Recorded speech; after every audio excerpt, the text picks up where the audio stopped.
என் நெஞ்சில் குடியிருக்கும்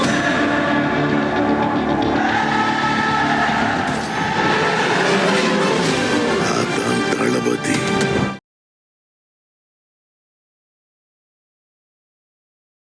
விசில் அதுதான் வந்து சின்னம். இந்த விசில் சின்னம் எங்கே பார்த்தாலும் இப்போ வந்து உங்களுக்கு போய் சேர்ந்துருச்சு, பெரிய அளவுக்கு மக்கள்கிட்ட சேர்ந்துருச்சு. அது இதுக்கு மடக்கு இது அப்படின்னு இல்ல அவங்கலாம் சின்ன வயசுல போய் கேட்கும்போது இப்படிதான் தூய மடக்கு ஊதி கொடுங்க கேட்டிருப்பீங்க, விசில் கொடுங்க தானடா கேட்டிருப்பீங்க. மடக்கு கிண்டல் பண்றோம், கேலி பண்றோம், அப்படியே ட்ரோல் பண்ணி கலாச்சிட்டோம் அப்படின்ற மாதிரி ஒரு இதுல இருக்காங்க.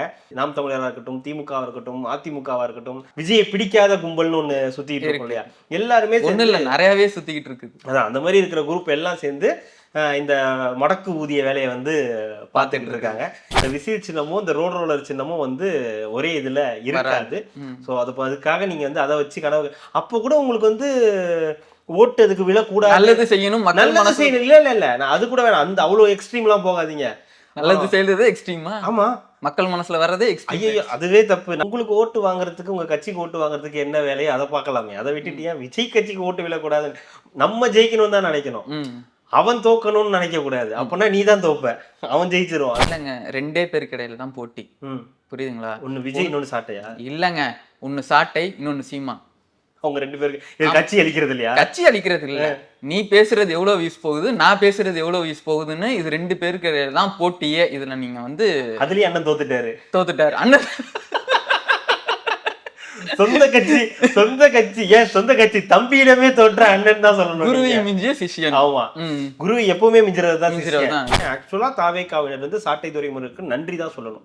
அவரை திட்டுறது, சாட்டை துரைமுருகனை போய் தாவேகாவினர் வந்து பேசுறது அப்படின்றது, சாட்டை துரைமுருகன் தாவேகாவினர் பேசுறதுக்கு ஒரு காரணம் இருக்கலாம். ஆனா தாவேகாவினர் சாட்டை துரைமுருகனை பேசுறதுக்கு எந்த தேவையும் கிடையாது. உங்களை பேசினாருன்றதுக்காக நீங்க போனீங்கன்னா நீங்க டைவர்ட் ஆயிடுவீங்க. உங்க இலக்கு அது கிடையாது. உங்க இலக்கு திமுக.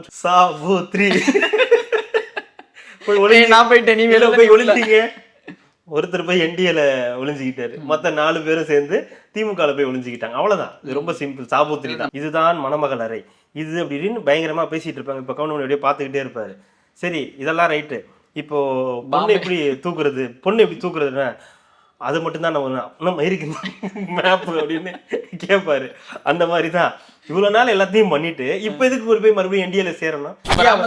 ஐயா வந்து பெரிய பாமக, அவர் வந்து நிறுவனர் தான், அவர்கிட்ட இது கிடையாது. அப்படியே அவர் மாமலம் தானே. சட்டத்துல அவருக்கு ஆப்ஷன் இல்ல. நிறுவனரா இருந்துட்டு போங்க, அதனால ஒன்னும் பிரச்சனை கிடையாது. கோர்ட்ல கேஸ் போகுதுல்ல, போயிடும். அப்போ யூஸ் பண்ண கூடாதுல்ல. எல்லாமே நாங்க தான். எங்ககிட்ட வந்து கோர்ட்டு கேஸ்ன்னுகிட்டு நாங்க மாமலம் போட்டா இப்ப என்ன பண்ணுவீங்க? ஒண்ணு நாங்க ஜூஸ் கூட போடுவோம். நாளைக்கு இங்க ஜூஸ் குடிச்சு அப்படியே மேடையிலேயே ஜூஸ் குடிப்பாரு. அன்பு கண்டனம் தெரிவிச்சிருக்காரு. அது தெரிவிச்சிருக்காரு. இது கோர்ட்ல அசிங்கமா திட்டிருக்காரு. அதெல்லாம் பெருசா தெரியல, கண்டனம் தெரிவிச்சாரா. இப்ப ரெட்ரோலுக்ஸ் நேயர்களுக்கு வணக்கம். இன்றைய கார்த்திக் விஷன் நிகழ்ச்சியில் தமிழகத்தில் நடக்கும் அரசு நிகழ்வுகளை பற்றி நம்முடன் விவாதிக்க இருக்கிறார். வணக்கம் கார்த்திக். வணக்கம் ஜோ. நேற்றுக்கு தான் பார்த்தோம், தாவேகாவோட சின்னம் வந்து வெளியிடச்சு, விசில் சின்னம் அப்படின்றது பார்த்தோம். ஊர் ஃபுல்லாக, தமிழ்நாடு ஃபுல்லாகவே நிறைய இடத்துல வந்து லட்டுகளும் விசிலையும் சேர்த்து கொடுத்து எல்லாருமே கொண்டாடி விசில் அடித்து நல்லா ஒரு கொண்டாட்டத்தனமாக இருந்தது. அது இந்த நேரத்தில் போகும்போது இந்த விசில் அப்படின்றது ஆங்கில சொல்லுது. தமிழில் பார்த்தீங்கன்னா மடக்கு ஊதி. ஓகேங்களா? மடக்கு ஊதி, ஊதுற அந்த இதனால மடக்கு ஊதி அப்படின்னு இந்த வார்த்தையை ஒன்றா சேர்த்து வச்சு, சரிங்களா, ஒரு சில பேர் பேசிக்கிட்டு இருக்காங்க. இதை எப்படி பார்க்குறீங்க? சில அப்படிதான் வந்து சொல்லுவாங்க. அதெல்லாம் வந்து நம்ம வந்து அந்த கட்சிக்காரங்க வந்து பார்க்கலாம். அதெல்லாம் பெரிய விஷயமா எடுத்துக்கல. அதுக்கு விசில் அதுதான் வந்து சின்னம். இந்த விசில் சின்னம் எங்கே பார்த்தாலும் இப்போ வந்து உங்களுக்கு போய் சேர்ந்துருச்சு, பெரிய அளவுக்கு மக்கள்கிட்ட சேர்ந்துருச்சு. அது எப்படியோ ஒன்று, ஏதோ ஒரு வகையில் போய் எல்லார்ட்டையும் போய் சேர்ந்துருச்சு. சின்ன சின்ன பசங்க அவங்க மூலியமாக போய் சேருது. சில பேர்லாம் இன்ஸ்டாகிராமில் பயங்கர ஆக்டிவாக இருக்கிறவங்களாம் பயங்கரமாக எடுத்து அதை ப்ரொமோட் பண்ணுறாங்க. ஒரு ஒரு வீடியோ பார்த்தா, அந்த வீடியோவில் வந்து ஒருத்தன் வந்து இந்த விசில் சத்தம் கேட்டோன்னே நியூஸ் ஓடுது, இந்தமாரி விஜய்க்கு வந்து விசில் சின்னம் ஒதுக்கியிருக்காங்கன்னா அவங்க அம்மா என்னடா விசில் சின்னம் ஒதுக்கியிருக்காங்க அப்படின்னா, சரி விசில் சின்னம் கேட்டோன்னா உனக்கு என்ன தோணும் அப்படின்னா, எனக்கு டெய்லியும் குப்பையை கொண்டு போய் கொட்டணும் அப்படின்னு தோணும்னு சொல்லுவோம். உடனே அவன் இப்போ கொண்டு போய் குப்பையை கொட்டணும், நாளைக்கு இந்த ஊரே குப்பையை இந்த விசில் சத்தம் தான் வந்து அடிச்சோன்னே பண்ணுவோம் அப்படின்ற மாதிரி அவங்களுக்கு என்னெல்லாம் முடியுமோ அப்படியே ப்ரமோட் பண்ணி கொண்டு போயிட்டு இருக்காங்க. கிராமங்கள்லையும் இந்த இப்போ வரைகிற வேலைகள்லாம் ஒரு பக்கம் நடந்துகிட்டு இருக்குன்றதெல்லாம் நம்ம பார்க்குறோம். அப்படின்னும் போது இந்த விசில் சின்னம் வந்து ஒரு பெரிய தாக்கத்தை ஏற்படுத்தியிருக்கு. சில பேருக்கு வந்து எரிச்சலை ஏற்படுத்தியிருக்கு. சில பேருக்கு வந்து என்ன இப்படி ஒரு சின்னத்தை கிடைச்சிருச்சுன்ற மாதிரி இது பண்ணியிருக்கு. ஆக மொத்தம் உங்களுக்கு எல்லா வகையிலையும் இந்த சின்னம் வந்து நம்ம தான் சொன்னோம்ல, ஒரு விஷயமே கிடையாது. ஒரே நாள்ல கொண்டு போய் ஒட்டுமொத்த தமிழ்நாட்டுக்கும் வந்து இந்த சின்னம் வந்து போய் சேர்ந்துருச்சு. ஒண்ணு இல்ல, இப்ப சின்ன குழந்தைய கூப்பிட்டு விஜய்க்கு என்ன சின்னம் கொடுத்துருக்காங்கன்னு கேட்டா ஈஸியா சொல்லிட்டு விசில் சின்னம் அப்படின்னு சொல்லிட்டு போயிடுவாங்க. அவ்வளவுதான் இதுல விஷயம். இதுக்கு மடக்கு ஊதி மடக்கு இது அப்படின்னு இல்ல அவங்க எல்லாம் சின்ன வயசுல போய் கேட்கும்போது இப்படிதான் தூய மடக்கு ஊதி கொடுங்க கேட்டிருப்பீங்க, விசில் கொடுங்க தானடா கேட்டிருப்பீங்க. மடக்கு இப்ப வந்துட்டு மடக்கு ஊதி அப்படி இப்படின்னு ஏதாவது தேவையில்லை. இது எல்லாமே ப்ரொமோஷன் தாங்க. இது என்னமோ அவங்க வந்து ஒரு கிண்டல் பண்றோம், கேலி பண்றோம், அப்படியே ட்ரோல் பண்ணி கலாச்சிட்டோம் அப்படின்ற மாதிரி ஒரு இதுல இருக்காங்க எல்லாருமே. எனக்கு தெரிஞ்சு எல்லா கட்சிக்காரங்களும் சரி, விஜய்க்கு வந்து ஒரு ப்ரொமோஷன் பண்ணிட்டு இருக்காங்க. அது ஒரு சூப்பரான ப்ரொமோஷன். அது வேற யாருக்குமே அது ப்ரொமோஷன் அதிமுக திமுக கூட கிடைக்காது. விஜய்க்கு எல்லா கட்சியும் சேர்ந்து பண்றாங்க. அது நாம் தமிழராக இருக்கட்டும், திமுகவா இருக்கட்டும், அதிமுகவா இருக்கட்டும், அப்புறம் விஜயை பிடிக்காத கும்பல்னு ஒண்ணு சுத்திட்டு இருக்கும் இல்லையா, எல்லாருமே நிறையவே சுத்திக்கிட்டு இருக்கு. அதான் அந்த மாதிரி இருக்கிற குரூப் எல்லாம் சேர்ந்து இந்த மடக்கு ஊதிய வேலையை வந்து பார்த்துட்டு இருக்காங்க. ஏதோ ஒண்ணு உங்களால முடிஞ்ச வரைக்கும் கொண்டு போய் ப்ரோமோட் பண்ணீங்கன்னா ரொம்ப சந்தோஷம் தான். அது வரைக்கும் எது பேசினாலும் நமக்கு ப்ரொமோஷன் தான், என்ன பேசினாலும் ப்ரொமோஷன் தான். அதனால வந்து தாவேக்காவினர் அதை பத்தி கவலைப்படலன்னு நினைக்கிறேன். அப்பாடா இவனுங்க மூலியமா அந்த சின்னம் வந்து இன்னும் நிறைய பேருக்கு போய் சேருது அப்படின்னு ஒரு சந்தோஷத்துல தான் இருக்காங்க. அதனால மடக்கு ஊதிய பத்தி நம்ம மடக்கு ஊதிய பத்தி நம்ம பேச தேவையில்லை. அவ்வளவுதான். விசிலை பத்தி நம்ம பேசுவோம். இந்த விசில் இந்த சின்னம் இருக்கு பாத்தீங்களா, இதுக்குள்ள திருப்பி இன்னொரு குழப்பத்தை உள்ள கொண்டு வராங்க. இந்த ஒற்றை ரோலர் இருக்கு பாத்தீங்களா, இந்த ஒற்றை ரோலரும் விசில் சின்னமும் ஒரே மாதிரி இருக்குது. அது பார்க்கும்போது கிட்டத்தட்ட ஒரு மாதிரி ஒரே மாதிரி இருக்குது. அப்போ நாங்க வந்து டக்குன்னு பார்க்கும்போது ஆமா நீங்க அப்படியே பாத்தீங்கன்னா தெரிஞ்சிரும் நம்மளுக்கு. ஆனா ரெண்டும் ஒரே மாதிரி இருக்குது. நாங்க விஜய்னு ஒரு வேட்பாளர் ஒருத்தரை போட்டு அவருக்கு அந்த ஒற்றை ரோலர் நான் கொடுத்துட்டாங்கன்னா கன்ஃபியூஸ் ஆகி இதெல்லாம் இது பண்ணி நம்ம வந்து ஓட்டுகளை வந்து நம்ம ஈஸியா வந்து பிரிச்சிடலாம், அவரை வந்து எளிமையா நம்ம தோக்கடிச்சிடலான்ற மாதிரி நிறைய ஸ்ட்ராட்டஜிஸ் எல்லாம் பேசிக்கிட்டே இருக்காங்க. இந்த மாதிரி கேள்வி எல்லாம் யாரா கேக்குது, மூளை என்ன அந்த மாதிரி. ஆமா, அது உண்மைதான். நீங்க சொன்ன பாயிண்ட் உண்மை. ரெண்டும் பார்க்கறதுக்கு கிட்டத்தட்ட ஒரே மாதிரி இருக்கு அப்படின்றது தான் உண்மை. இது எப்படி இது பிளான் பண்றாங்கன்னா, இந்த சிம்பிளை வச்சு ஒரு சுயேட்சையை நிக்க வச்சு அந்த சுயேட்சைக்கு வந்து எந்த கேண்டிடேட் நிக்கிறாங்களோ அதே கேண்டிடேட் பேரை வச்சு இது பண்ணா அதை வந்து அவங்கள வந்து தோக்கடிச்சிடலாம், இல்லை அவங்களுக்கு ஓட்டு விடாம பண்ணிடலாம் அப்படின்ற மாதிரியான யோசனைகள்லாம் வந்து இது பண்றாங்க. தெரியல, நிறைய பேருக்கு தெரியல. அந்த சின்னமே தேர்தல் ஆணையத்தினோட பட்டியல்ல இல்லையா, இது தெரியாம முன்னாடி இருந்துச்சு, நம்மளே பார்த்திருக்கோம். இருந்திருக்கு, ரோட் ரோலர் அந்த இது இருந்திருக்கு, எல்லாம் இருந்திருக்கு. இப்போ தேர்தல் ஆணையத்தோட பட்டியல்ல அது இது இல்ல அப்படின்ற ஒரு நியூஸ் வந்து வந்திருக்கு. அதனால நீங்க இந்த உங்க கனவு காண்றதெல்லாம் விட்டுட்டு, முதலமைச்சர் சொன்னார் இல்லையா, கனவு காணுங்கள், இந்த கனவை சொல்லுங்கள் என்கிட்ட சொல்லுங்கன்னார் இல்லையா, அதை போய் அங்க சொல்லுங்க, வேற ஏதாவது சொல்லுங்க. இந்த கனவெல்லாம் விட்டுருங்க. இந்த விசில் சின்னமும் இந்த ரோட் ரோலர் சின்னமும் வந்து ஒரே இதுல இருக்காது. ஸோ அதுக்காக நீங்க வந்து அதை வச்சு கனவு, அப்போ கூட உங்களுக்கு வந்து ஓட்டு அதுக்கு விழக்கூடாது, நல்லது செய்யணும், நல்லது செய்யணும். இல்ல நான் அது கூட வேணாம், அந்த அவ்வளவு எக்ஸ்ட்ரீம் எல்லாம் போகாதீங்க. நல்லது செய்யறது எக்ஸ்ட்ரீமா? ஆமா, மக்கள் மனசுல வர்றதே எக்ஸ்ட்ரீம். ஐயோ அதுவே தப்பு. நான் அப்படி சொல்லல. இந்த இது மாதிரி எல்லாம் சொல்றாங்க இல்லையா, இது இப்ப கூட உங்களுக்கு என்ன தோணுது, விஜய்க்கு இப்ப ஓட்டு போட்டுருவாங்கன்னு தானே இதெல்லாம் நீங்க வந்து பண்ணணும்னு நினைக்கிறீங்க. உங்களுக்கு ஓட்டு வாங்குறதுக்கு, உங்க கட்சிக்கு ஓட்டு வாங்குறதுக்கு என்ன வேலையோ அதை பார்க்கலாமே. அதை விட்டுட்டியா விஜய் கட்சிக்கு ஓட்டு விழக்கூடாது, நம்ம ஜெயிக்கணும்னு தான் நினைக்கணும், அவன் தோக்கணும்னு நினைக்க கூடாது. அப்படின்னா நீ தான் தோப்ப, அவன் ஜெயிச்சிருவான். அதனால நீங்க எப்படி ஜெயிக்கிறதுன்றத பாருங்க. அதுக்கு ஜெயிக்கிறது தோக்குறதெல்லாம் அந்த கட்சி பார்த்துக்கும், அது அவங்க கட்சி வேலைகள், அதெல்லாம் அவங்க பார்த்துப்பாங்க. இதுவும் அந்த இது மாதிரிதான், மடக்கு மாதிரிதான் இதுவும், மடக்கு ஊதி தாங்க. அது மாதிரிதான் இதுவும் ரோட் ரோலர் கதையும். அது சின்னத்திலே தேர்தல் ஆணையத்தோட பட்டியல் இல்லையா, போங்க வேலை முடிஞ்சிருச்சு, எடுத்துட்டு போங்க எல்லாரும். ஒருத்தர் வந்து மைக்க கையில எடுத்துட்டார், நம்மளுக்கு ஆதரவு கொடுத்துட்டார் அப்படின்னு சொன்னவங்க, அன்னைக்கு சொன்னவங்க இன்னைக்கு நடிகருக்கெல்லாம் ஓட்டு போட்டுருவாங்களா, இன்னைக்கு அந்த ஆதரவுலாம் தேவையில்ல, அன்னைக்கு எடுத்தா அவர் வந்து மைக்குன்னு சொன்னாலே உங்களுக்கு ஆதரவு ஓட்டு போட்டுருவாங்கன்னு பேசினவங்க இன்னைக்கு மாத்தி பேசுற ஒருத்தர். அது வேற வாய், இது வேற வாயா, நாரவாய். என்ன சொல்லியிருக்காரு, விசில் அடிச்சாங்க குஞ்சுங்களுக்கு கையில கொடுத்துட்டாங்க, இனி வாயில வச்சு அது கூட உங்களுக்கு வந்து டபுள் மீனிங். ஆமா ஆமா, வாயில வச்சு இது சொல்லி தான் பாரு, சிம்பிளா சொன்னேன், நீ சொல்லி தான் பாரு அப்படி. நான் ஃபர்ஸ்ட் மடக்கு ஊதிக்கு சொன்னேன் இல்லையா, அதே தான் இதுக்கும். ம் சாட்டை அந்த ஒரு போடுற வீடியோல கிட்டத்தட்ட விஜய் பத்தி பேசினா அவருக்கு வந்து ஒரு நார்மலா போறதை விட வியூஸ் வந்து பயங்கரமா போகுது. ஸோ இப்போ அதுக்கு முன்னாடி வீடியோ விடுதலை சிறுத்தைகள் பத்தி, அந்த எம்எல்ஏ பத்தி, எஸ் பாலாஜி பத்தி வீடியோ போட்டிருந்தா ஒரு 75,000 பேர் தான் பார்த்துருந்தாங்க. ம் விஜய் பத்தி இந்த விசில் சின்னத்தை பத்தி போட்டோன்னா ஒரு 2.5 லட்சம் பேர்கிட்ட போய் பார்க்குறேன். 2.5 லட்சம் பேர்கிட்ட சின்ன போய் சேர்ந்துருச்சு. முடிஞ்சுச்சு. 2.5 லட்சம் பேர்கிட்ட சின்ன போய் சேர்ந்துருச்சு. ம் ஓகேங்களா? இதுக்கு ப்ரமோஷன் அவரே பண்ணி கொடுத்துட்டாரு. நாம் தமிழர் கட்சிக்கு ஒட்டுமொத்தமா ஒரு ப்ரமோஷனை நாம் தமிழர் கட்சி ஒரு வேட்பாளர் அவர் வந்து ஒரு போஸ்டிங்ல இருக்காரு. அவர் வந்து விஜயோட கட்சியோட சிம்பலுக்கு ஒரு ப்ரமோஷன் கொடுத்துட்டாரு. அவர் நெகட்டிவாவே கொடுக்கட்டும். இல்லைங்க, 2 பேருக்கு இடையில தான் போட்டி. புரியுதுங்களா? ஒன்னு விஜய், இன்னொன்னு சாட்டையா? இல்லைங்க, ஒன்னு சாட்டை, இன்னொன்னு சீமா. அவங்க 2 பேருக்கு கட்சி அளிக்கிறது இல்லையா? கட்சி அளிக்கிறது இல்ல. நீ பேசுறது எவ்வளவு வியூஸ் போகுது, நான் பேசுறது எவ்வளவு வியூஸ் போகுதுன்னு இது 2 பேருக்கு தான் போட்டியே. இதுல நீங்க வந்து அதுலயே அண்ணன் தோத்துட்டாரு. அண்ணன்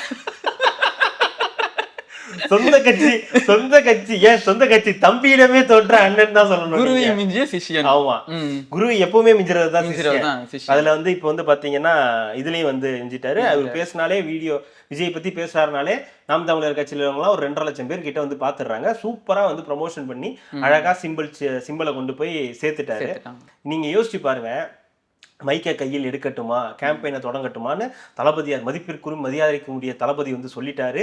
இனிமே மைக்கு கையில் எடுத்தாச்சு, அவ்வளவுதான், இனிமே நமக்கு தான் ஓட்டு அப்படின்லாம் சொல்லி ஓரளவுக்கு நீங்க ஓட்டும் வாங்கிக்கிட்டீங்க. அவர் பேரை சொல்லி வாங்கிக்கிட்டீங்க. இன்னைக்கு என்ன பண்றீங்க? அவர் பேரை சொல்லி தான் இந்த வீடியோலாம் போட்டு சம்பாதிக்கிறீங்க. இன்னொரு பக்கம் அந்த சிம்பலையும் கொண்டு போய் ஈஸியாக ப்ரொமோஷன் பண்ணி கொடுத்துட்டீங்க. ஆக்சுவலாக தாவேக்காவினர் வந்து சாட்டை துரைமுருகனுக்கு நன்றி தான் சொல்லணும். அவரை திட்டுறது, அவரை வந்து அசிங்கமாக பேசுறது, அவருக்கு எதிராக இல்லை. உங்கள் வேலை அவரு கிடையாது. உங்களோட எதிரி தாவேக்கா, அவருடைய எதிரி அவங்க கிடையாது. சாட்டை துரைமுருகனோ நாம் தமிழர் கட்சியோ கிடையாது. அது முதல்ல தாவேக்காவினர் புரிஞ்சுக்கணும். இது வந்து எப்படின்னா டைவர்ட் பண்ணுற மாதிரியான ஒரு வேலை. ஓகேங்களா? இது வந்து சாட்டை துரைமுருகனை போய் தாவேக்காவினர் வந்து பேசுறது அப்படின்றது, சாட்டை துரைமுருகன் தாவேக்காவினர் பேசுறதுக்கு ஒரு காரணம் இருக்கலாம். ஆனா தாவேக்காவினர் சாட்டை துரைமுருகனை பேசுறதுக்கு எந்த தேவையும் கிடையாது. உங்களை பேசினாருன்றதுக்காக நீங்க போனீங்கன்னா நீங்க டைவர்ட் ஆயிடுவீங்க. உங்க இலக்கு அது கிடையாது. உங்க இலக்கு திமுகன்னு சொல்லி போயிட்டு இருக்கும்போது இல்ல என்ஜாய் பண்ணிட்டு இருக்காங்க. இல்ல என்ஜாய் பண்றாங்கன்னு சொல்ல முடியாது. உங்களுக்கு இது பார்க்க அப்படி தெரியுது. இல்ல நிஜமாலுமே நம்ம எடுத்து போடும்போதெல்லாம் இவரும் அதுக்கு தகுந்த மாதிரி தான் ஆ ஊன்னு எல்லாமே பண்ணிட்டு இருக்கவும் இவங்க என்ன ஃபன் மனுஷன் ஒரு மணி ஐட்டாப்ல போல. அவரு ஒரு மாதிரி ஆயிட்டாருங்க. அவருக்கு அதுல பிரயோஜனம் இருக்குங்க. பண்றதுல உங்களுக்கு பிரயோஜனம் இருக்கான்றதை யோசிச்சு பார்க்கணும். தாவேக்காவினர் இதை ஃபன்னா பாக்குறாங்க, என்டர்டைன்மெண்டா பாக்குறாங்கன்னு நீங்க சொல்றீங்க. ஆனா அது அப்படி இல்ல. அவருக்கு அதுல ஏதாவது பிரயோஜனம் இருக்கலாம். உண்மையாவே அவருக்கு அதுல பிரயோஜனம் இருக்கு. நான் எதுவுமே நான் இதுவாலாம் சொல்லல. அவருக்கு அதுல போடுறதுல பைசா வருது. உங்களுக்கு ஏதாவது இருக்கா? அதுல ஏதாவது பிரயோஜனம் இருக்கா? கிடையவே கிடையாது. ஸோ அது இல்லாம உங்களை டைவர்ட் பண்ற வேலை நடக்குது. நாம் தமிழர் கட்சிக்கும் தாவேக்காவுக்கும் தான் போட்டின்ற மாதிரியும், சாட்டை முன்னாடி விஜய் ஒன்றும் கிடையாது, இல்ல விஜய்க்கு சாட்டையே போதுமானவருன்ற மாதிரியான டைவர்ஷன்லாம் நடக்கும். ஸோ அந்த இடத்த நகராம நீங்க திமுக உங்களுடைய வெற்றி அப்படின்னு போயிட்டீங்கன்னா இது ஒரு பிரச்சனையாவே இருக்கு. அதுக்கு தான் அவர் வந்து காலில் விழ சொல்றாரு. எதுக்கு?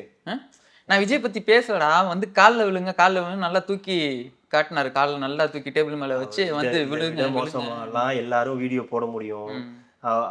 அவர் மறந்துடுவாருங்க. அவர் ஒரு கட்சியோடைய போஸ்டிங்ல இருக்காரு, அவர் ஒரு கட்சியில இருக்காருன்றதெல்லாம் மறந்துட்டு ஒரு யூடியூபர் எப்படி செயல்படுவாங்களோ அந்த மாதிரி தான் அவர் வந்து செயல்பட்டு இருக்காரு. அது இல்லாம இப்ப அவங்க கட்சியை பத்தி பேசுறதும், அவங்க கட்சி இந்த மாதிரி பேசும்போது கட்சி கண்டிக்காது.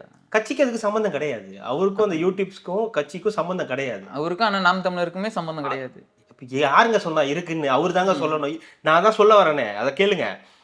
இதுல நாம் தமிழர் கட்சிக்கும் அந்த இதுக்கும் ஏதாவது தொடர்பு இருக்கா? சாட்டை துரைமுருகனுக்கும் தொடர்பு இருக்கான்னு கேட்டீங்கன்னா சீமான் கூட இருக்கும்போது மட்டும்தான் தொடர்பு இருக்கும். சாட்டை சேனலுக்கு வந்தது பிறகு அவருக்கும் இதுக்கும் தொடர்பு கிடையாது. ஏன்னா அவரு நாம் தமிழர் கட்சியோடைய அடுத்த கட்ட நடவடிக்கைகளையோ நாம் தமிழர் கட்சியோட செயல்பாடுகளையோ சீமான் அவர்கள் பேசுனதை பத்தி அவர் பேச போறது கிடையாது. அவரு பேச போறது விஜயை பத்தி மட்டும்தான். ஸோ அவரு ஒரு அஜெண்டாவோட, அது ஒரு டார்கெட்டோட போயிட்டு இருக்காரு. இதை பத்தி பேசினா இவ்வளவு வியூஸ் போகும், இதுக்கு இவ்வளவு ரெவன்யூ வரும், ஷேரிங் இதெல்லாம் போகும், இதை பத்தி ஏதோ ஒரு சம்திங் நடக்குது அப்படின்ற மாதிரி போகுதுன்னு வச்சுங்களேன். அது கேள்விப்பட்ட செய்தி, உண்மையெல்லாம் தெரியாது. ஸோ இது ஒரு பக்கம் போயிட்டு இருக்கு. அதனால இவங்க அந்த பக்கம் போகாம விட்டுட்டீங்கனாலே ஆட்டோமேட்டிக்கா அவருக்கான மவுஸ் குறைஞ்சிடும். ஆனா நீங்க தேவையில்லாம அவரு எடுத்து பண்றதுனாலதான் இவங்க காலில் விழுங்க கையில விழுங்கன்ற. நீங்க எவ்வளவு ஆதாரம் இல்லை, வீடியோ ஆதாரத்தோடய கொடுத்தீங்கனாலும் அவங்க நம்ப போறது கிடையாது. ஏன்னா அவங்களுக்கு வேலை அதுதான். அதனால சிம்பிளா நம்ம அதை புறக்கணிச்சிட்டாலே அது ரொம்ப சிம்பிள். சரி பண்ணி ஏதோ பேசிக்கிட்டு இருப்பா, நாங்க வந்துடுறோம் அப்படின்னு சொல்லிட்டு இவங்க போயிட்டாங்கன்னா இவங்களுக்கு மரியாதை இல்லைன்னா கடைசி வரைக்கும் நீங்க அவர் கூட தான் போராடிட்டு இருக்கணும். நீங்க அவரை தாண்டி போறது தான் தாவேகாவினர் அந்த இணையத்துல இருக்காங்க இல்லையா, ஆமா. அவங்களுக்கு அவங்களுக்கு நல்லது. அதுதான் நம்மளுடைய அட்வைஸ். ஏன்னா நீங்க வந்து புதுசா ஒரு வரீங்க, ஏதோ ஒன்று வெற்றி பெறணும்னு நினைக்கிறீங்க, மக்களுக்கு செய்யணும், ஏதோ உங்களுக்குள்ள இருக்கு. நீங்க கூட்டணி வைக்கணும், நீங்க கூட்டணி வரல, அதையும் கூட ஒரு நக்கல் பண்ணியிருக்காரு. உங்க கூட கூட்டணி வரல, அவங்க வராங்க இவங்க வராங்க அதெல்லாம் சரிதான். உங்க கூட யார் இது வரைக்கும் கூட்டணி வந்திருக்கா? நீங்க என்ன ஜெயிச்சிருக்கீங்க? உங்களுடைய உழைப்பு என்ன? எதுவுமே இல்ல இல்லாதவங்க 1ல இருந்து 8க்கு போயிட்டோம்னு சொல்றீங்க. இந்த 8 போனது ஒரு விஷயம் இருக்கலாம். இந்த 8ல போனதுல இவங்களோட பங்கே நிறைய இருக்கு.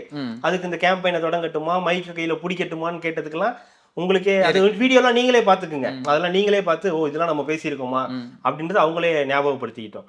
ஆனா இப்போ இருக்கு இல்லையா, இந்த காலகட்டம் இருக்கு இல்லையா, இதுல இவங்களுக்கு ஜெயிக்கணும்ன்ற எண்ணம்லாம் கிடையவே கிடையாது. இந்த 2026 தேர்தலை நான் கூட்டணி சேர்றவங்க பலமானவனா, கூட்டணியவே உருவாக்குறவன் பலசாலியா? இது வந்து ஓகே, நீங்க சொல்ற விஷயம் ஓகே. கூட்டணி சேர்றது ஒண்ணு, கூட்டணியை உருவாக்குறது ஒண்ணு. விஜய் நம்பி கூட்டணிக்கு போலன்றதை தாண்டி விஜய் கிட்ட கூட்டணியை பத்தி பேசினாங்க. விஜய் கிட்ட நிறைய பேர் போய் பேசியிருக்காங்க. விஜய் கட்சியில போய் சில பேர் சேர்ந்திருக்காங்க.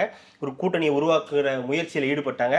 முதல் முறையா வந்த கட்சி கிட்ட டிடிவி தினகரன், ஓபிஎஸ், அதிமுக இன்னமும் கேட்டுக்கிட்டு இருக்காங்க, என்டிஏக்குள்ளார வாங்கன்னு கேட்டுக்கிட்டு இருக்காங்க.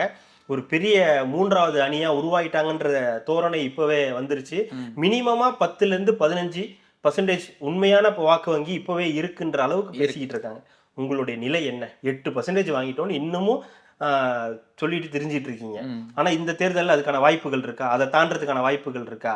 இல்ல உங்களுடைய கட்சி ஒரு வேட்பாளராவது நம்ம வந்து சட்டமன்றத்துக்குள்ளார போகணுன்ற எண்ணம் அந்த கட்சிக்கு இருந்துச்சுன்னா இது எதுவும் இல்ல அது எப்படி சொல்லப்படுதுன்னா, நாம் தமிழர் கட்சி பார்த்தீங்கன்னா, டிஎம்கேவோட எதிர்ப்பு ஓட்டு இருக்கு பார்த்தீங்களா? அந்த அதிருப்தியான ஓட்டு, எதிர்ப்பு ஓட்டு இருக்குல்ல, அது வந்து அதிமுகவுக்கு போனா இவங்களுக்கு அந்த ஆட்சி அமைக்கிறதுல ஒரு நிலைமை தடுமாற்ற நிலைமை ஏற்படும்ன்றதுனால, அந்த ஓட்டு அதிமுகவுக்கு போகாம இங்கிட்டு நவுத்துறதுக்காக உருவாக்கப்பட்ட கட்சி தான் நாம் தமிழர் கட்சின்னு ஒரு பேச்சுமே இருக்கு. நாம் தமிழர் கட்சியை பொறுத்த வரைக்கும் இவங்களுக்காக உருவாக்கப்பட்டது, அவங்களுக்காக உருவாக்கப்பட்டது, ஏதோ ஒரு வகையில் அது உருவாயிடுச்சு. இப்போ அந்த கட்சி வந்து ரன் ஆயிட்டு இருக்குன்னு வச்சுக்கோங்களேன். இவங்களால ஒரு பிரச்சனைகள் இருந்துச்சு. விஜய் வர்றதுக்கு முன்னாடி வரைக்கும் இவங்களால ஒரு பிரச்சனை இருந்துச்சு. இவங்க வந்து ஒரு 5%, 3%, 8% தேர்தலுக்கு தேர்தல் இன்க்ரீஸ் ஆகிட்டே போனாங்க. ஆனால் இப்போ நிறைய வந்து எக்ஸ்போஸ் ஆகிட்டாங்க. நிறைய பிரச்சனைகள், நிறைய விஷயங்களில் வந்து மாற்றி மாற்றி பேசுறது, தலைவரே மாற்றி மாற்றி பேசுகிற விஷயங்கள், அப்புறம் வந்து திமுகவுக்கு ஆதரவு நிலைப்பாடு எடுக்கிறது, திமுக சார்பாக பேசுறது, திடீர்னு பாஜக ஆதரவாக பேசுறது, ஆர்எஸ்எஸ் மேடைகளில் தோன்றுறது அப்படின்னு ஏகப்பட்ட கொலாப்ஸ் ஒரு பக்கம் இருக்குது. ரெண்டாவது இளைஞர்கள் விருப்பம் இருக்கு இல்லைன்றதை தாண்டி ஏதோ ஒரு வகையில் அவனுக்கு அரசியல் புரிதல் இருக்கு இல்லைன்றதை தாண்டி விஜய்ன்ற ஒரு நபருக்காக நம்ம போய் ஓட்டு போட்டுறணும்னு ஒரு முடிவோட களத்துக்கு நிறைய பேர் வந்துட்டாங்க. ஒரு சிலர் திமுகவில் இருப்பாங்க, ஒரு சிலர் வந்து நாம் தமிழர்ல இன்னமும் இருக்காங்க. பெரும்பாலான இளைஞர்கள் விஜய் பக்கம் வராங்கன்றது தான் நிதர்சனமான உண்மை. அவங்களுக்கு அரசியல் புரிதல் இருக்கு இல்ல, எதுக்காக விஜய்க்கு ஓட்டு போடணுன்ற புரிதல்லாம் அவங்கள பொறுத்த வரைக்கும் விஜய்க்கு ஓட்டு போடணுன்ற ஸ்ட்ராங்கான இது பண்ணிட்டாங்க. நிறைய பெண்களும் அந்த மாதிரி முடிவு பண்ணிட்டாங்க. இது எல்லாமே அவங்களுக்கு ஒரு பிரச்சனையா இருக்கு. ஏன்னா இப்போ என்ன பண்ணாலும் நாம் தமிழர் கட்சிக்கு தாவேக்கா ஒரு பெரிய பிரச்சனை தான். ஆனா தாவேக்கா நாம் தமிழர் கட்சி எதிரியாலாம் பார்க்கல. ஏன்னா அவங்க ஒரு இதுவாவே பார்க்கல. நம்ம இலக்கு வேறன்றதுதான் தலைமையோட விருப்பமும் கூட. இணையத்துல தான் இந்த மாதிரி சின்ன சின்ன பிரச்சனைகள் ஓடிட்டு இருக்கு. அவங்களுமே கூட இவங்களை புறக்கணிச்சுட்டு போனாங்கன்னா அது இன்னும் பெட்டரா இருக்கும். இவங்க வழக்கம் இதுதான், இதுக்குள்ளார நிக்கணும், இதுல இது பண்ணணும், ஒரு இத்தனை % ஓட்டு வாங்கினா போதும், ஜெயிச்சு சட்டமன்றத்துக்கு போகணும், ஒரு வார்டு கவுன்சில ஜெயிக்கணும்ன்ற எண்ணமே அவங்களுக்கு எல்லாம் வந்து எனக்கு தெரிஞ்சு இல்லை. நான் பார்த்த வரைக்கும் இல்லை. வேணா இருக்கிற கேண்டிடேட்ஸுக்கான இருக்கலாம் நம்ம ஜெயிக்கணும் ஏதாவது பண்ணணும்னு. ஆனா இந்த மாதிரி இருக்கக்கூடிய நபர்கள் அதையும் பண்ண விட மாட்டாங்க. அதுக்கு முட்டுக்கட்டை போட்டுட்டு போயிட்டே இருப்பாங்க. அவங்களோட லாபம் மட்டும்தான் அவங்களுக்கு முக்கியமா இருக்கும். ஏன்னா இவங்க பேசுறதை வச்சு சொல்றேன், அவங்களோட பர்சனல் நமக்கு தெரியாது. பட் அவங்களோட பேச்சுல நமக்கு தெரியுது, நமக்கு இது வந்தா போதுமானது, நம்மளால ஜெயிக்க முடியாது, பட் ஜெயிக்காத ஏதாவது போறவனை ஏதாவது தடுத்து பார்ப்போம், அவனை வெறுப்பேற்றி பார்ப்போம் அப்படின்ற மாதிரி தான். சாப்பிடாதவனை பார்த்து சாப்பிட்டவன் சாப்பிட்டுட்டு இருக்கவன் ஏதாவது ஒன்று பண்ணுவான்ல, அந்த மாதிரி. ஆனா அவனுக்கு தெரியாது அவன் பெருசா சாப்பிட போறான், இல்ல அவன் ஆல்ரெடி பிரியாணி சாப்பிட்டு உட்காந்துருக்கான்னு இவனுக்கு தெரியாது. அந்த மாதிரி தான் இது. அடுத்தது பார்த்தீங்கன்னா, இன்னைக்கு நம்ம என்டிஏ கூட்டணி வந்து மீட்டிங் நடக்குது. அந்த மீட்டிங்க்கு மோடி அவர்களும் வராங்க. வந்த உடனே ஓஹோ வரீங்களா, இந்த எழுதுறேன் பாரு அப்படின்னு சொல்லிட்டு ஸ்டாலின் அவர்கள் ஒரு அறிக்கை வந்து விட்டுருக்காங்க. ஒரு 11 கேள்விகள் வந்து எடுத்து வச்சிருக்காங்க. அது எப்படி எலெக்ஷன் வரும்போது மட்டும்தான் மோடிக்கு தமிழ்நாடு தெரியுமா, எங்களுக்கு வந்து அந்த நீட் விலக்கு ரத்துக்கு கேட்டு நாங்கள் இது பண்ணோமே அதை பண்ணீங்களா, அதே மாதிரி ஏர்போர்ட் கட்டுறதுக்கும் கோயம்புத்தூரில் இதுக்கு மெட்ரோ இதுக்கு கேட்டால் அதுக்கு எப்போ இது பண்ண போகிறீங்க, எங்களுக்கு தர வேண்டிய அந்த பேலன்ஸ் பணம்லாம் எப்போ நீங்கள் எனக்கு கொடுக்குறீங்க அப்படின்ற மாதிரி ஒரு 11 கேள்விகள் வந்து கேட்டிருக்காரு மோடி அவர்களுக்கு. இது எப்படி பார்க்குறீங்க? பார்க்கறதுக்கு ஒன்றும் இல்லை, ஜஸ்ட் வேஸ்ட் ஆஃப் டைம். அவ்வளவுதான். இதுல பேசுறதுக்கு ஒண்ணும் கிடையாது. பேசாம அவர் இருந்தாதான் வரதும் புதுசு பிரச்சனைனா, கிடையாது, நீங்க கேட்கறது ஒன்றும் புதுசு கிடையாது. நீங்க கேட்கறது எல்லாமே இந்த 4.5 வருஷமா நாங்க உங்ககிட்ட கேட்கறது தான். ம். நீங்க கேட்டா அவங்கள கை காட்ட போறீங்க, அவங்க உங்களை அழிக்க போறேன்னு சொல்ல போறாங்க. இதுதான் இதுல நடக்குது. இதுல நீட்டை பத்திலாம் கேட்டாருன்ற ஒரு கேள்விலாம் இருக்கு அப்படின்னு. நீட்டு நீங்க என்ன சொன்னீங்க, என்ன நடக்குது, உங்க கட்சியில் இருக்கக்கூடிய துணை பொதுச் செயலாளர் ஆசா என்ன சொன்னாரு, ம். எம்பி அவர் என்ன சொன்னாரு, நீட்டெல்லாம் ஒழிக்கவே முடியாது, எவன்டா சொன்னதுன்றதெல்லாம் வீடியோலாம் கூட இருக்கு. அதையும் தாண்டி மக்கள் நீங்க சொன்ன ஏதோ ஒரு நம்பிக்கையில நாங்க வந்தா நீட்டை ஒழிப்போம்னு உதயநிதி அவர்கள் சொன்ன ஒரு நம்பிக்கையில ஓட்டு போட்டாங்க. ஆனா இன்னமும் நீங்க அவங்கள வந்து ஏமாத்திட்டு இருக்கீங்க. இதுக்கு காரணம் நாங்க கிடையாது, இவங்க தான். நீட்டுக்கு யார் முதல்ல கையெழுத்து போட்டா அப்படின்ற வரைக்கும் எல்லாமே மக்களுக்கு வந்து தெரியும். ஆனா இன்னமும் ஒரு 11 கேள்வி கேட்கறேன், 12 கேள்வி ஏன் இந்த கேள்வியெல்லாம் மோடி அங்க இருக்கும்போதே கேட்க வேண்டியதானே? உங்க நாடாளுமன்ற உறுப்பினர்கள் அங்க தானே இருக்காங்க, அவங்களே வந்து கேட்கலாமே. நாடாளுமன்றத்திலையும் கேட்கலாம், பெரிய போராட்டங்களை பண்ணுங்க. நீட்டு நடக்கல அப்படின்னு பெரிய போராட்டங்களா? அதெல்லாம் ஒன்றும் பண்ணலைல்ல. கையெழுத்து வாங்கி எங்கேயே குப்பையில போட்டுட்டு தானே வந்தீங்க. அப்புறம் என்ன இப்போ வந்து நீட்டுக்கு இது இல்லை பண்ணலை, அதுக்கு வரி இது தரல. நீங்க ஒரு மாநில முதலமைச்சர், போய் கேளுங்க. இத்தனை வருஷம் போகாம போன வருஷம் நிதி ஆயோக் கூட்டத்துக்குலாம் போயிட்டு கேட்டீங்க இல்லையா, நிதி கேட்டீங்க இல்லையா, இப்போ மட்டும் ஏன் அமைதியா இருக்கீங்க? இதெல்லாம் போய் எதிர்க்கட்சி தலைவர் கேட்கணுமா, எடப்பாடி பழனிசாமி கேட்கணுமா? அவரு கேட்கற மாதிரி இருந்தா அவரே கூட்டணி வைக்கிறாரு. ஏங்க நான் என்ன கேட்கறேன், நீங்க இந்த மாநிலத்தோட முதலமைச்சர், நீங்க தான் இல்ல இப்ப நாங்க கூட்டணி வச்சிருந்தோம்னா நாங்க கேட்டு வாங்கிட்டு வந்துருவோன்றதுக்காக தான் ஒரு கூட்டணி வச்சிருக்கோம். இதுதான் சொல்றேன். நீங்க தான் சொல்றீங்க பாசிச பாஜக, நாங்க தான் எதிர்க்கிறதுலே பாஜகவில் இருந்து எல்லாரையும் காப்பாத்துறது நாங்க தான் முதன்மை சக்தி, எல்லாம் நீங்க தான் சொல்றீங்க. சரி, எல்லாத்தையும் நாங்க ஏத்துக்கிறோம். எல்லாத்தையும் ஏத்துக்கிறேன், நீங்களே அவர்கிட்ட கேட்டு வாங்கி தர வேண்டியதானே? ஏன் எடப்பாடி பழனிசாமியை தூது அனுப்புறீங்க? அப்படிலாம் பண்ற மாதிரி இருந்தா அவர் ஏன் நேரத்துக்கு கூட்டணி போய் மறுபடியும் வச்சு மறுபடியும் போயிட்டு தேர்தலை சந்திக்கணும்னு அவருக்கு இருக்கு? இதெல்லாம் முடியாதுன்றதுனால தானே நீங்க இருந்தீங்க. நீங்களே கேட்டு வாங்கிக்கிங்க, ஏன் அவரை போய் கேட்க சொல்றீங்க? வேணா உங்க பையனை வேணா விட்டு அனுப்புங்க, அவர் வேணா போய் கேட்டு வருவாரு. சனாதனத்தை பேசி எப்படியாவது மூடிட்ட, சனாதனத்தை பத்தி பேசி அது ரொம்ப தப்பான இது, நீங்க இனிமே திராவிடத்துக்கு வந்துருங்கன்னு சொல்லி எதனா பேசி ட்ரை பண்ணாருன்னா பண்ணட்டும். அது புரிதல் ஏற்படுத்திடுவாரு. ஆமா, பெரிய புரிதல் வந்துடும். மோடிக்கு சொன்னே பெரிய புரிதல் வந்துடும். அப்படி ஒருவேளை நடந்துச்சுன்னா உதயநிதி பாஜகவுக்கு போகாம இருந்தா பெரிய விஷயம். மோடியை பார்த்துட்டு என்ன ஏதோ பண்ணாங்க, திடீர்னு ஆரஞ்சு கலருக்கு இது துண்டு நம்ம மேல கிடக்குதுன்ற அளவுக்கு நடந்துரும். அதெல்லாம் சாதாரண ஆட்கள் கிடையாது, சாதுரியமான ஆட்கள் தான் எல்லாருமே. இப்போ நேற்றுக்கு பார்த்தீங்கன்னா என்டிஏ கூட்டணியில் வந்து டிடி அவர்கள் வந்து போய் இணைஞ்சிட்டாரு, கூட்டணிக்குள்ளே வந்துட்டாரு. இன்னைக்கு நீ அங்கே உள்ளே போனோன்னு நாங்கள் 4 பேர் வெளியில் போகிறோன்னு அவர் கட்சியில் இருந்த அந்த மாவட்ட செயலாளர் ஒரு 4 பேர் கிளம்பி திமுக சைடு போய் இணைஞ்சிட்டாங்க. இது எப்படி பலமா பலவீனமா அமமுகக்கு? நான் போயிட்டேன், நீ வெளில போய் ஒளிஞ்சிங்க. ஒருத்தர் போய் என்டிஏல ஒளிஞ்சுக்கிட்டாரு, மத்த 4 பேரும் சேர்ந்து திமுக போய் ஒளிஞ்சுக்கிட்டாங்க. அவ்வளவுதான். இது ரொம்ப சிம்பிள். சாபுத்திரி தான். மங்காத்தா படத்துல இப்ப நான் உள்ள நீ வெளியில அப்படின்ற மாதிரி இல்ல. இது வந்து அந்த தென்மண்டலத்துல அவருக்கு மிக முக்கியமான ஒரு அந்த மாணிக்கராஜாலாம் வந்து மிக முக்கியமான நபர், பொதுச் செயலாளராக இருந்திருக்காரு. அதிமுகலையும் ஒரு முக்கியமான நபராக இருந்திருக்காரு, அமமுகலையும் ஒரு மிக முக்கியமான நபராக இருந்திருக்காரு. கோவில்பட்டியில் இவர் நிற்கிறதுக்கெல்லாம் வந்து அவர் தான் வந்து சஜஸ்ட் பண்ணியிருக்காரு, நீங்கள் இங்கே நில்லுங்க அப்படின்ற அளவுக்கு வந்து டிடிவி தினகரனுக்கு ரொம்ப முக்கியமான ஒரு நபராக இருந்திருக்காரு. இவங்க அதிமுக கூட்டணியில் உள்ளே போகிறத விரும்பலை. இது நம்ம ஏற்கனவே சொன்னதான். எடப்பாடி பழனிசாமிக்கு எதிரான ஒரு கட்சி, அதுதான் அமமுக. அது வந்து திமுகவுக்கு எதிரான கட்சி கிடையாது. எடப்பாடி பழனிசாமி முதலமைச்சர் வேட்பாளர், அதிமுகவின் பொதுச் செயலாளர் இருக்கக்கூடாதுன்றது அவங்களோட பிரதான நோக்கம். அதை நோக்கிய பயணத்தில் இப்போ திடீர்னு மறுபடியும் நம்ம வந்து அங்கே போய் சேர்றோம் அப்படின்னா அவங்களால அதை ஏற்றுக்க முடியல. அப்போ இவ்வளோ நாள் நம்ம போட்ட பிளான் எல்லாம் வேஸ்டா அப்படின்ற மாதிரி ஒரு படத்தில் ஸ்கெட்ச் போட்டு, ஸ்கெட்ச் இல்லை, ஆமாம், ஒரு மேப் இருக்கும். கவுண்டமணி, செந்தில், சரத்குமார்லாம் இருப்பாங்க.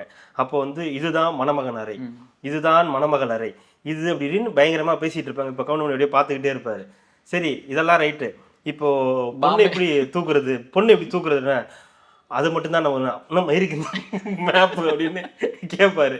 அந்த மாதிரி தான் இவ்வளோ நாள் எல்லாத்தையும் பண்ணிட்டு இப்போ இதுக்கு ஒரு போய் மறுபடியும் என்டிஏல சேரணும், அதுக்கு ஒன்றும் பண்ண முடியாது. அது காலத்தின் கட்டாயம்.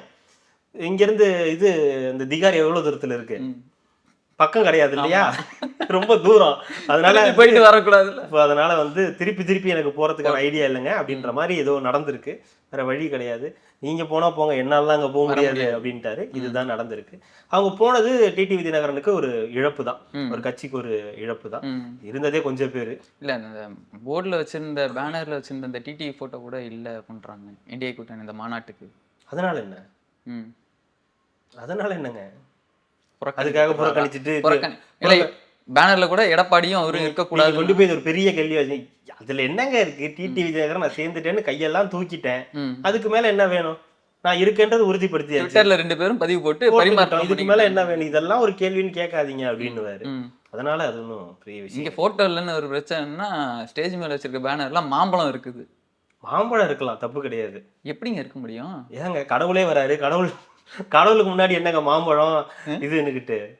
அன்புமணி தானே? ஆமா. அன்புமணி தான் ராமதாஸ், அன்புமணி அன்புமணி அங்க தான் இருக்காரு. பாமக, ஆ. பாமக தான் அன்புமணி. அப்ப ஐயா ராமதாஸ் ஐயா வந்து பெரிய பாமக.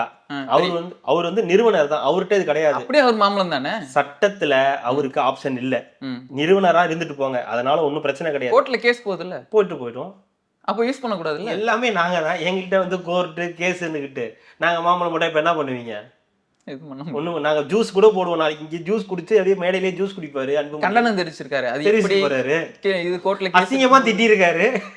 அதெல்லாம் பெருசா தெரியல, கண்டனம் தெரிவிச்சாரா இப்ப? ஏங்க நீங்க வேற. அது ஒரு விஷயம்னுக்கிட்டு மாம்பழம் இருந்துச்சு, மாங்காய் இருந்துச்சு, பலாப்பழம் இல்லைன்னு அவன் வெறியில இருக்கான். மேடையில மாம்பழம் இருந்துன்னு வெறுப்பேத்திட்டு இருக்கீங்க. அதையும் ஏத்தலாம் தான் பார்த்தாங்க, லோடு இல்ல, தாங்கலன்றது இல்ல. இறக்கி வச்சிருக்காங்க. நிறைய இருந்துச்சு, அதெல்லாம் ஆப்ஷன்லாம் இருந்துச்சு. இந்த பலாப்பழம் கெட்டு போச்சுன்னு தூக்கி தூக்கி போட்டாங்க. போட்டாங்க. சைஸ்ல பெருசா இருக்கு. இது வேணாம், இந்த பலாப்பழம் கெட்டு போய் ரொம்ப நாள் ஆச்சு, பழுக்கவே இல்லைன்ட்டாங்க. பலாப்பழமா இருந்தா கூட பரவாயில்ல, இது ஒரு பலா காயா இருக்கு, இதை சமைக்கிறது கொஞ்சம் கஷ்டம் அப்படின்ட்டு விட்டுட்டாங்க. இதை பொரியல் கிரியில் வச்சுங்க யாராவது எடுத்து அப்படின்ட்டு வேஸ்ட் ஆஃப் கொடுத்துட்டாங்க. பேக்கேஜ். ஆமா, இது யாராவது இந்த விசில் அடிச்சு ஏதாவது பண்ணி இதுல இருந்து கூட்டு பொரியல் எதுனா பண்றதுனா பண்ணிக்கிங்கன்ட்டாங்க. இல்ல சூரியன்ல வச்சு பழுக்க வைக்க முடியுமான்னு பாருங்கன்னு சொல்லியிருக்காங்க. அது அவங்க பிரச்சனை, பண்ணிக்கிட்டோம். சட்டப்பேரவையில பாத்தீங்கன்னா செல்வ பெருந்தகையோட ஸ்பீச் கிளாப் தட்டலாம். யாருமே தட்டல, யாரும் தட்டல. தட்டிப்பாங்க, நம்ம காது கேட்கலன்னு வச்சுக்கோங்களேன். எங்க தலைவர் விசில் வச்சா குஞ்சுக்களுக்கு தலைவர் கிடையாது. ஒரு தன்மானத்தின் தலைவரா? அவர் வந்து தமிழகம் போற்றுன்னு சொல்றதா, இல்ல இந்தியா போற்றுன்னு சொல்றதா, இல்ல உலகம் போற்றுன்னு சொல்றதா? என்ன வேணா தன்மான தலைவருங்க அவரு. இருந்துட்டு போட்டோம். விசில் அடிச்சா குஞ்சுங்க தலைவர் மாதிரி இல்லைங்க அவரு. இது நேத்து நீங்க கேட்டீங்கல்ல, பிரவீன் சக்கரவர்த்தி இப்படி போட்டாருன்னு சொன்னீங்க இல்லையா? அதுக்கு எதிரொலி தான் இன்னைக்கு சட்டசபையில வந்து விசிலடிச்சான் குஞ்சுகளின் தலைவர் அல்ல, அவர் வந்து ஒரு தன்மானத்தின் தமிழன் அப்படின்லாம் வந்து சொல்லியிருக்காரு. அவர் மறந்துடுவார் அப்பப்ப, அவர் எந்த கட்சியில இருக்காருன்றத மறந்து டக்குன்னு வந்து நம்ம காங்கிரஸ்ல அப்படின்ற மாதிரி யோசிச்சு ஓகே அப்படின்னு இப்போ பேசுனதுக்கு அப்புறம் யோசிச்சிருப்பாரு, ஓகே நம்ம காங்கிரஸ்ல அப்படின்னு, இன்னும் நம்ம கூட்டணி இன்னும் கன்ஃபார்ம் ஆகல அப்படின்ற மாதிரி. அந்த கூட்டணியை உறுதிப்படுத்துறது தான் செல்வ பெருந்தகை. நாங்க எங்கேயும் இல்ல, நாங்க இங்கதான் இருக்கோம் அப்படின்றத சொல்றதுக்காக பேசாதீங்கன்ட்டாங்களே. அதான் பேசாதீங்கன்ட்டாங்களே, கூட்டணி பத்தி எதுவுமே பேசாதீங்கன்னா இங்க வந்து இல்ல தன்மான தலைவர், அஞ்சா நெஞ்சம் சிங்கர், என்ன வேணா சொல்லுங்க, என்ன வேணா இது பண்ணிட்டு போங்க. 25 தான், ரொம்ப மிஞ்சி போனா 5 தருவோம், இல்ல 3 தருவோம். ரொம்ப கெஞ்சினா அந்த 25மே 25ஆம் தேதி தெரிஞ்சிடும். இந்த 25 + 3 இதுதான் ஸ்டாலின் அவர்களுடைய கணக்கு. ரொம்ப கெஞ்சுறாங்க, 3 கொடுத்துருங்க தலைவரே. இல்ல தலைவரே, நமக்கு பாவையா தன்மான தமிழெல்லாம் சொல்லியிருக்காரு, அவர் 3 கொடுங்க. எவ்வளவு பேசிருக்கேன் உங்களுக்காக. 28 நாங்க 70 தரேன்றாங்க, அங்க தருவாங்க 70. இங்க உனக்கு இவ்வளவுதான், 30 தான், இந்தா எக்ஸ்ட்ரா 2 போய் எடுத்துட்டு போ அப்படின்னு சொல்லுவாங்களே தவிர வேற ஒன்றும் நடக்காது. என்ன கேட்கணும்னு தெரிஞ்ச உனக்கு யாருக்கிட்ட கேட்கணும்னு தெரியலையப்பா. இல்ல, அவங்களோட கெப்பாசிட்டி திமுகவுக்கு தானே தெரியும், தூக்கி சுமக்கிறவனுக்கு தானே தெரியும். உன்கிட்ட என்ன கெப்பாசிட்டி, உன்னோட வலு என்ன, உனக்கு எவ்வளவு சாப்பாடு போடணும், நீ என்ன சாப்பிடணும் அப்படின்றதெல்லாம் நாங்க தான் முடிவு பண்ணுவோம். நான் இதெல்லாம் சாப்பிடுவோம் நீ சொல்லக்கூடாது, பீஸா பர்கர் தான் சாப்பிடுவோம் நீ சொல்லக்கூடாது, உனக்கு பழைய சோறு தான் சரியானது, அதுதான் உனக்கு கரெக்ட்னு சொல்றதுக்கு தான் நாங்க இருக்கோம். அதனால நீங்க அந்த வேலையை மட்டும் பாருங்க. இல்ல எங்களுக்கு அங்க வந்து சுடுசோறு போடுறேன்னு சொன்னாங்க, அங்க சொல்லுவாங்க குழம்பு ஊத்துறது யாரு, வெறும் சோறு தான் கிடைக்கும், குழம்பு பொரியல்லாம் நாங்க தான் வைக்கணும். அதனால உங்களுக்கு தெரியாது, உங்களுக்கு பழைய சோறு கரெக்டா இருக்கும், கரெக்டா வச்சு பிரிச்சுக்குங்க அப்படின்ற மாதிரி தான் போயிட்டு இருக்கு.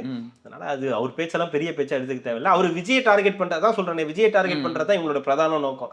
இவங்க என்டிஏ விட்டுருவாங்க, மற்ற கட்சிகள். விஜய் வந்து விசில் இப்ப உங்க சொல்லி இப்ப மறுபடியும் விசில் வந்துருச்சா, இப்ப சட்டசபையிலே விசில் பறந்துருச்சு, எங்க பார்த்தாலும் விசில் அடிச்சான் வந்துருச்சா. ஒருவேளை அதுக்காகவா இருக்குமோ? இருக்கும். ஏடா விசில் சின்னம் கொடுத்துட்டாங்க, நமக்கு நம்ம சின்ன கை சின்னமாச்சு, கையில வச்சுதானே விசில் அடிக்கணும் அப்படின்னு ஏகப்பட்ட பஞ்சாயத்து இருக்குன்றதுனால அப்படி பேசியிருப்பாரு. அவரும் கொஞ்சம் குஷிப்படுத்தணும், கொஞ்சம் பேரங்கெல்லாம் பேசினாங்க, கொஞ்சம் ஒரு மாதிரி இருப்பார் இல்லையா ஸ்டாலினும். என்ன ஒரு மாதிரி பேசிட்டோம், சரி தன்மான தமிழன் ஒரு பிட்டை போட்டு பார்ப்போம் என்ன நடக்குதுன்னு போட்டு பார்த்துருப்பாரு. சரி எல்லாமே இப்படிதான் நடக்கும் இந்த காலகட்டம். நான் உங்களுக்கு ஏற்கனவே சொல்லியிருக்கேன், எதை சொன்னா தலைவர் மனசு குளிருமோ அதை சொல்லி சந்தோஷப்படுத்துறதுக்கான முயற்சியில இறங்கி இருக்காரு. வெறியில இருக்கேன், குளிர வைக்கிறேன், ஏதாவது வெறி ஏற்றிட்டு இருக்காதீங்கன்னா அவருடைய ரியாக்ஷனா இருக்கும். பட் ஆனா இதெல்லாம் சரி ஓகே சொல்றாங்க, அவருக்கு நம்ம லைன்ல நம்ம ட்ராக்ல தான் வந்துகிட்டு இருக்காங்கன்ற ஒரு எண்ணம் தான் போயிட்டு இருக்கும். இருக்கு. ஸோ அதனால இந்த ஓவரால் விஷயத்துல நமக்கு தெரிஞ்சது இந்த விசில்ன்ற மேட்ரு பெரிய பிரளயத்தை தமிழ்நாட்டில் நேத்துலேருந்து ஏற்படுத்தியிருக்கு. எங்க பார்த்தாலும் விசில் பிரச்சனைகள் தான் போயிட்டு இருக்கு. அதனால இந்த சின்னம் பெரிய அளவுக்கு போயிருக்கு. அதுக்கு எல்லா கட்சிகளும் விஜய்க்கு உதவி இருக்காங்க. விஜய் அவர்கள் ஒரு பெரிய நன்றியை எல்லா கட்சிக்காரர்களுக்கும் சொல்லணுன்றது தான் நம்மளுடைய கருத்து. இல்லை நேற்றுக்கு கூட ஒரு கமெண்ட்டில் ஒன்று படித்தேன். அடுத்தது நீங்கள் விசில் அடிக்கிற இது கடை வச்சிங்கன்னா நீங்கள் மில்லியர் ஆகிறதுக்கான வாய்ப்பு இருக்குது அப்படின்ற மாதிரி ஒரு கமெண்ட் ஒன்று. யாராவது கடை வச்சு யாராவது நல்லா இருந்தால் சந்தோஷம் தான். சந்தோஷம். அது புஷியானதே வச்சாருன்னா இன்னும் நல்லா இருக்கும். கட்சி நிதிக்கு ஏதாவது தேவைப்படும், நல்லா இருக்கும். கண்டிப்பாக கார்த்திக், அடுத்த ஒரு நேர்காணலில் நம்ம இதை பற்றி விவாதிக்கலாம். மிக்க நன்றி. மகிழ்ச்சி. என் நெஞ்சில் குடியிருக்கும்